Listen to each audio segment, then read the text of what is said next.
So thank you all so much for joining me tonight for Simone and Friends. I thought I would just start because there's lots of new faces in the audience, which is absolutely fabulous. So thank you so much for joining me. And I just wanted to give you a bit of an idea of why I started this and what it means to me. And it's a project very, very close to my heart. So it's an idea that I've had probably for the best part of 5 years, and I started the first Simone and Friends in November last year. So this is the third one, Series 3.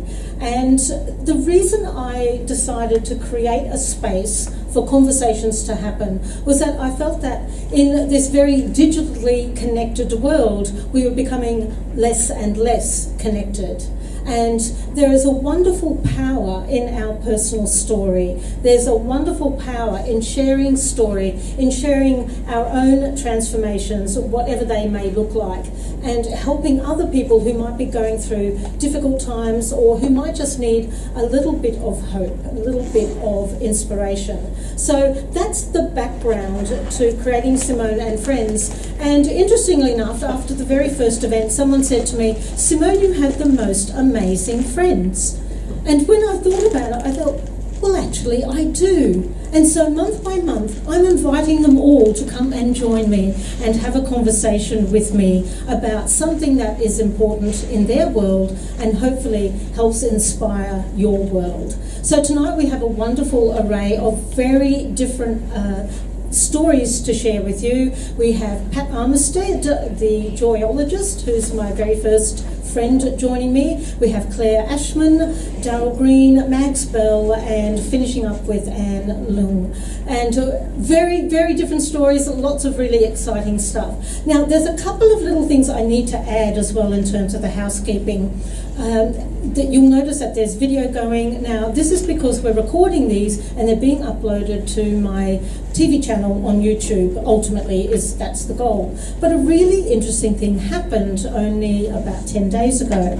Somebody found out about what I was doing and they said, "Oh, this is really interesting. Can you send me a sample?" So I sent the very first interview of my very first friend.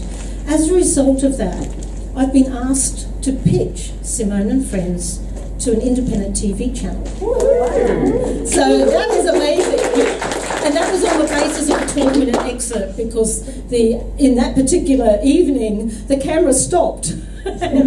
So we only got the first 12 minutes, but they loved it, the first 12 minutes. One of the bits that they gave us as feedback, though, was, "Oh, there's this funny hum in the sound," and I realised it's the aircon. So I apologise. We will turn the air conditioning off so that we can have fairly clear sound, hence the microphones as well, to really add to that, to be able to make sure everybody can hear, but also for people watching it at a future date so that they can also hear.